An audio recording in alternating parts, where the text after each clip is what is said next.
Hi, my name's Pugh. I'm a freelance production manager and digital producer. I've been working for the last 25 years in theatre, music, festivals and events, and in visual arts, all in the cultural sector.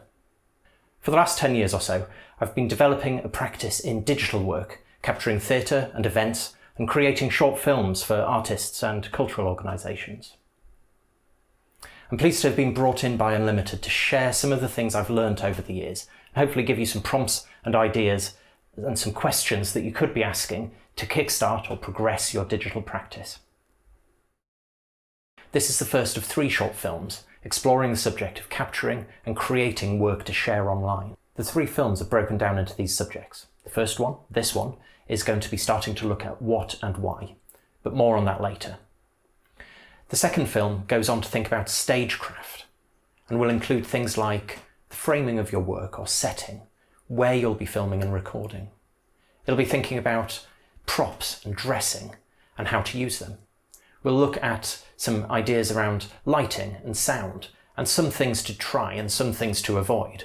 We'll look together in the film on stagecraft about some simple techniques that we can use to raise the production value of the work we're doing without needing big budgets or complicated resources. The third film goes into more of the technical nuts and bolts. In order to get work online, there are a few things that you need to have in place. You need something to capture the image, something to capture the sound, something to convert them into data to share, and something to enable you to get that information to the internet. Then somewhere that it can be hosted for your audiences to gather.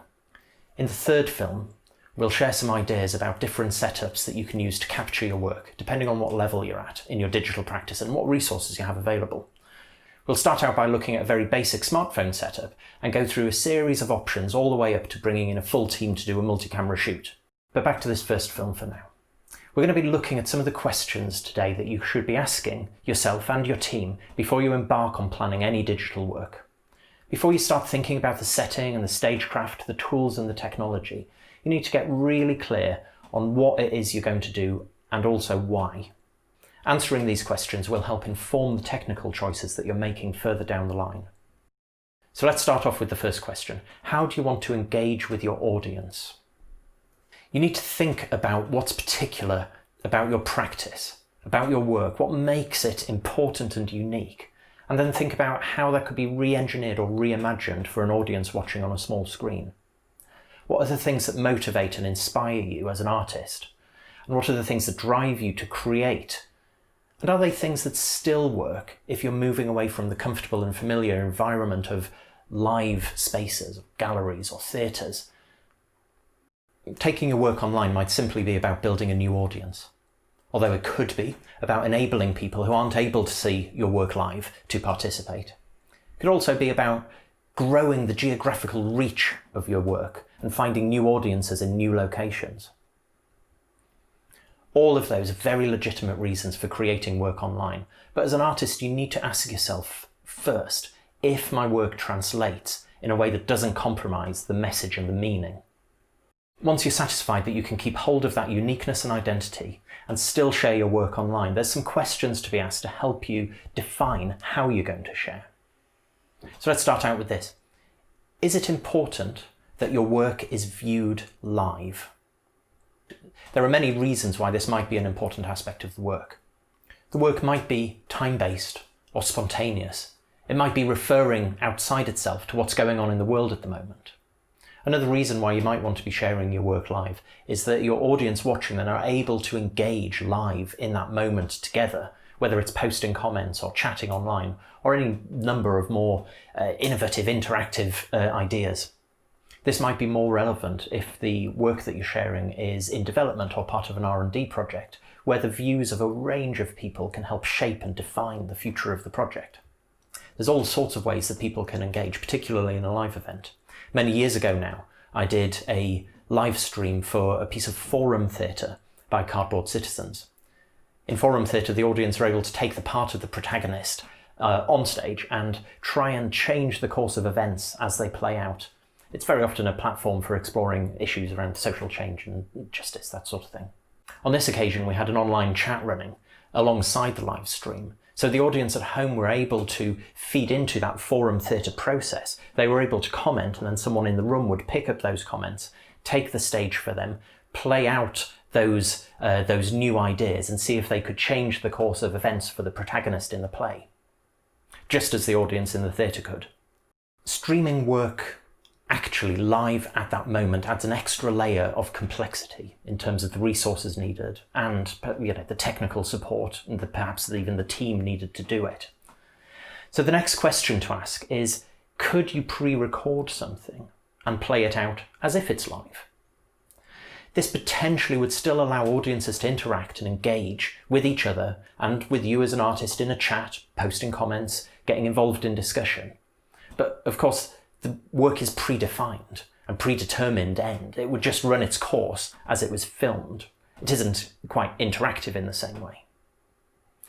But it could take away a barrier that's stopping you being able to make your first steps into sharing work online. Thinking about that conversation with audiences, whether the work is pre-recorded or streamed out live, it's important to think about whether you want to galvanise people to come together at a specific time to share an experience together. Releasing a piece of film at a specific time on a specific day is different to simply posting a video up on YouTube that's available at any time for anybody to watch. It isn't necessarily wrong to do that, but perhaps you're missing out on the opportunity to generate some of that buzz that you get from a live event, whether it's a gallery opening or a theatre show. While we're thinking about what you're doing, it's quite useful to be thinking about that call to action for the audience. What's going to galvanise them to come together, and what do you want them to do? How do you want them to respond or react? It might simply be that they're just going to tune in and watch. It might be that you want them to post comments and feedback. It might be that you're calling for donations. So think about that message as you're thinking about devising and developing the piece. There's something like 4.5 billion people with access to the internet at the moment. So that's potentially an enormous audience, but you still really need to focus time and thought into letting people know what you're doing and letting them know in a way which will make them want to engage. So like any other project, whether it's a theatre show or an exhibition, you need to be talking to your audiences, you need to be letting them know in advance, you need to send them a message in a way which converts their interest into action. Over a number of years I was involved with a consortium, a touring consortium, live streaming their shows. The group of theatres came together to produce plays by artists that weren't necessarily in the mainstream. There was 9 partners, and so the tour would take place in each of the 9 venues around the country. Once a season, at one of those venues, we would produce a live stream as well. For the consortium, they saw that live stream as effectively being a 10th venue, and they allocated the same sort of resource and attention to marketing that online version, that's live streamed version of the show. And what we saw that we would get an equivalent number of audience members online as we would get in a theatre. In that case, they used live streaming to extend the reach and to grow their audience. So we come back full circle now to that first question. How do we want to engage with our audience? There's a wealth of opportunities and possibilities when it comes to sharing your work online, whether it's through live streaming or creating digital assets. If you start the process by thinking about your audience and what you want to say to them, then imagine how you can engineer that with the tools and techniques that an online platform gives you. It'll help you take the first steps into producing really meaningful work online that'll touch people. Just a reminder, this is the first of 3 films. In the next film, we're going to be looking at stagecraft. We'll be thinking about the things that come so naturally when we present our work in a live space, but so often are overlooked when we move work online.